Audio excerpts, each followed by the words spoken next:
नौकरी वाली बहू। मीरपुर नाम के शहर में तेजस अपनी पत्नी नीरू के साथ रहता था। पति पत्नी दोनों ही नौकरी करते थे। एक दिन तेजस गांव अपनी माँ के पास फोन करता है। हेलो, प्रणाम माँ। जीते रहो माँ, तुम दादी बनने वाली हो। अरे वाह, ठीक है बेटा, मैं कल ही आती हूँ। जब माँ जी शहर पहुंची तो बेटे बहू ने बहुत अच्छे से स्वागत किया। लीजिए माँ जी, चाय। अरे गर्मा गर्म पकोड़े ले आओ माँ के लिए। नीरू रसोई में गई और 2 मिनट में ही पकोड़े ले आई। जी ये लीजिए। बहू जादू से बनाए हैं क्या? अभी तो रसोई में गई थी। यम्मी। माँ जी, शीला रसोई में पकोड़े तल रही है, मैं बस लेकर आई। हे भगवान, मेरा धर्म भ्रष्ट कर दिया तूने। अब तो गंगा जल से शुद्धिकरण करना होगा। दूसरे दिन, माँ जी मैंने नाश्ता बना दिया है, ऑफिस जा रही हूँ। पर अभी तो घर का सारा काम पड़ा है। शीला आती ही होगी, झाड़ू पोछा बर्तन कपड़े वो सब कर लेगी। हमारे जमाने में घर का सारा काम हम ही करते थे। जी माँ जी, आप बहुत होशियार हैं, मैं घर ऑफिस दोनों नहीं संभाल पाती। तो जरूरत क्या है घर से बाहर जाकर चाकरी करने की?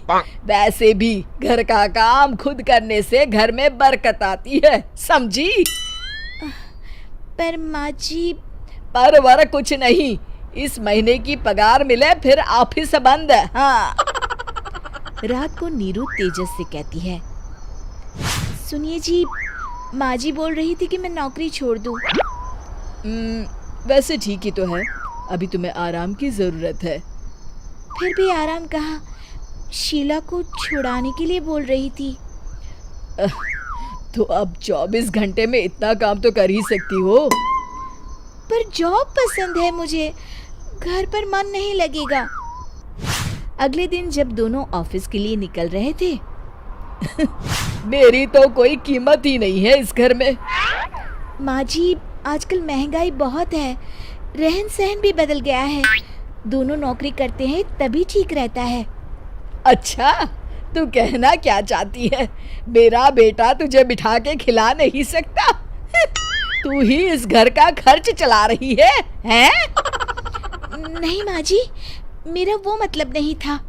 मतलब खूब समझती हूँ, ये बाल धूप में सफेद नहीं किए मैंने। हाँ। अब तो ये रोज का काम हो गया था। तेजस भी रोज की झिकझिक से परेशान हो गया था।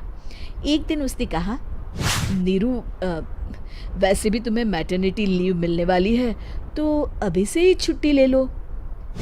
पर क्या, मेरी सैलरी अच्छी खासी है। आखिर नीरू ने रिजाइन कर दिया। जब बच्चा हुआ तो घर में सब बहुत खुश हुए। कुछ दिनों बाद तेजस फाइल देख रहा था। क्या हुआ तेजस, कुछ परेशान लग रहे हो? हाँ, वो हमारी जितनी सेविंग्स थी वो तो हॉस्पिटल में और छठी के फंक्शन में खत्म हो गई है नीरू। और अभी वैसे मंदी चल रही है तो मैं बोल रही थी कल मुन्ना को हेपेटाइटिस का टीका लगवाना है।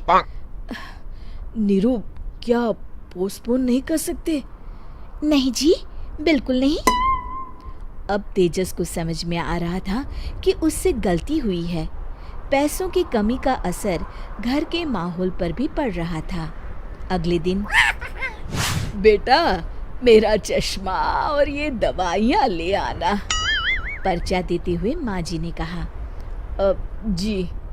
तेजस, मुन्ना के लिए दूध का डिब्बा और डायपर भी ले आना, और ये किराने के सामान की लिस्ट है, इसे भी लाना है। तेजस गुस्से में लिस्ट मरोड़कर फेंकता है और चिल्लाता है, पैसे क्या पेड़ पर उगते हैं? ये ले आना, वो ले आना। अरे पर ये जरूरत का सामान ही है।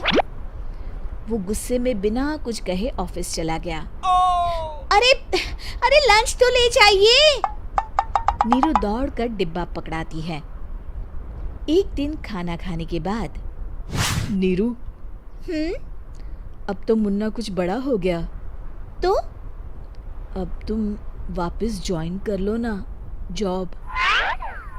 पर इस रिसेशन में जॉब मिलना बहुत मुश्किल है। ट्राई तो करो। फिर मुन्ना, माँ जी है ना, और एक फुल टाइम मेड भी लगा लेंगे। पर माँ जी, उन्हें तो पसंद नहीं। तभी माँ जी वहाँ आ जाती है और प्यार से नीरू के सर पर हाथ फेरते हुए बोलती है, अब मेरी समझ में आ गया बहू, पहले के और अब के समय में अंतर है।